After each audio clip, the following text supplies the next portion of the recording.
Welcome back everyone to our video, and today we are talking about two huge trades involving star receivers, both players going to a team in the AFC East. So just really crazy, very unexpected. At least one of them was. I mean, maybe people saw the whole Adams to the Jets thing, but I feel like Amari Cooper to the Bills is pretty surprising. Not for Cooper being traded, but going to the Bills. I feel like people kind of thought he'd go to a big contender like the Chiefs. Not that the Bills aren't a contender, but a contender that really needed a receiver, because the Bills, while not great with their receiving group, were kind of making do, whereas the Chiefs now, they went down Rashee Rice for the year. They're already out with Hollywood Brown for the year, so people thought maybe he would go there, but he goes to the Bills. We will get to Amari Cooper, though, starting with Davante Adams. Also, just reacting to the tweets from Adam Schefter. If you guys want to follow me on Twitter, my account is in the bottom left-hand corner if you want to message me more directly about how bad my player rankings are. So this is just, I don't want to say expected, but like it just really seemed like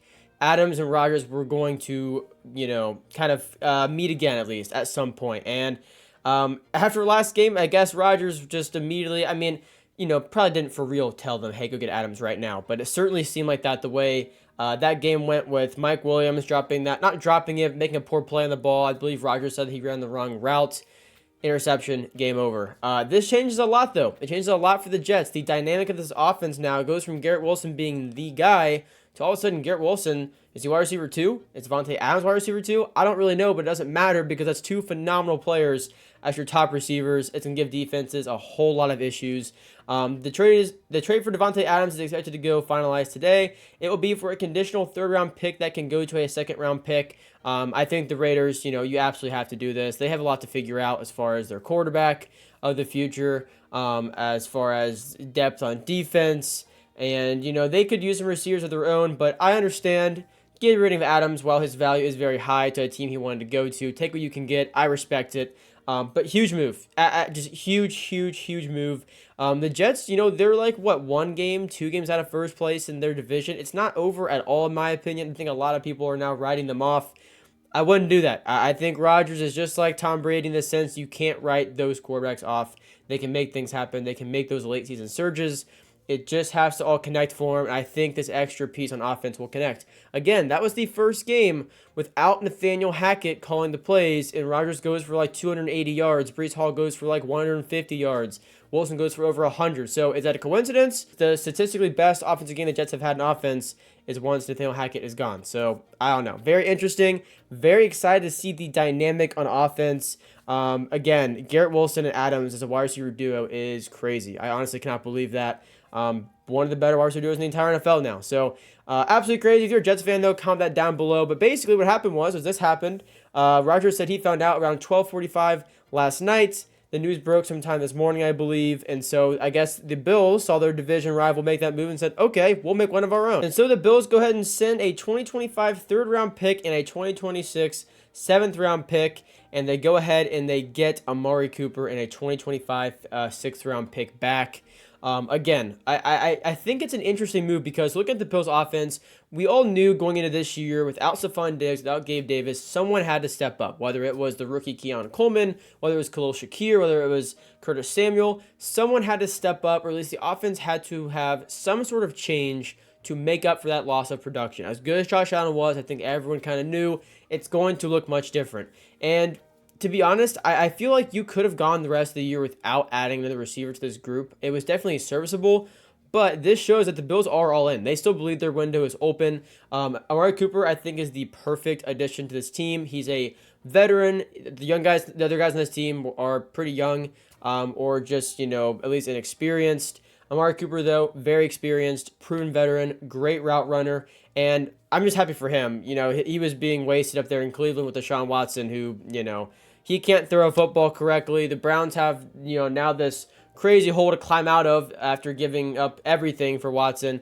They have a lot to address. I'm happy Amari Cooper gets out of that situation, gets to go to a very good team, a contender, and it's going to be really interesting to see the way this plays out. So I guess in my mind right now, at least what I'm thinking is, you have Josh Allen, you have Amari Cooper now, and then Khalil Shakir, and then Keon Coleman. I feel like Curtis Samuel kind of gets bumped out of the way. No disrespect to Curtis Samuel, but he's not really been a whole lot of a factor this year anyway.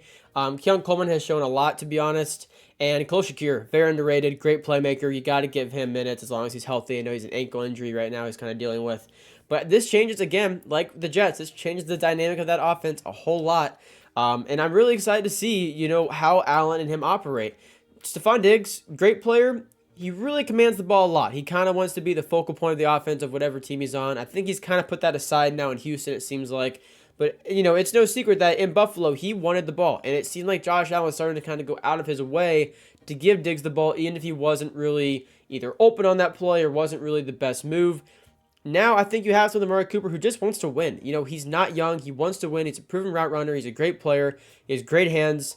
I think it's just a very solid veteran piece that you didn't have to give up very much for. This is a very good trade for the Bills. For the Browns, you receive a third and you receive a sixth. The third, I think, is nice. I'm a big believer in those like day two kind of draft picks or like the second, third round. I think it's very easy to overlook that just because it's not, it's the day after round one, if that makes sense. So it's like all the focus is here. Then like people kind of write off, oh, okay, whatever, day two, day three. You can link great players in day two and day three. And so again, I think it's a very solid value pick, or very solid value trade for the Browns right there. But the Bills, in my opinion, get the better end of this. Again, excited to see how this plays out. Just want to have a brief kind of reaction to this because, again, I haven't really had a lot of time to really sit down and think of the way it's going to work out. It's all been kind of off the top of my head. But I think both teams that made a move to get these players, they didn't get up too much. I think it was a great deal for really every team involved. I think for the Browns, the situation you're in. You let Cooper go, get whatever you can for him. Bills going all in. Jets are going all in. And the Raiders get some value for Davante Adams, who didn't even want to be there in the first place, it seemed like. So, yeah. Very, very excited to see this all play out this Sunday of all these guys and, the new teams. Crazy past 24 hours, or not even 24 hours at this point. But yeah, so let me know down below what you guys think of these trades. Who won the trade out of all these teams? Like, what team won? Was it the Jets? Was it the Browns? Comment down below what you guys think. Make sure to subscribe and leave a like. It is free and takes just a second. My most recent video, I reacted and kind of talked about what I saw from Drake May's debut. I am a big believer in Drake May. I've said a lot on the channel, and I was excited to see his debut. So I'll talk about that. Go check that out if you're interested. Thanks for watching. I do really appreciate it. I'll see you guys in the next one. Peace out.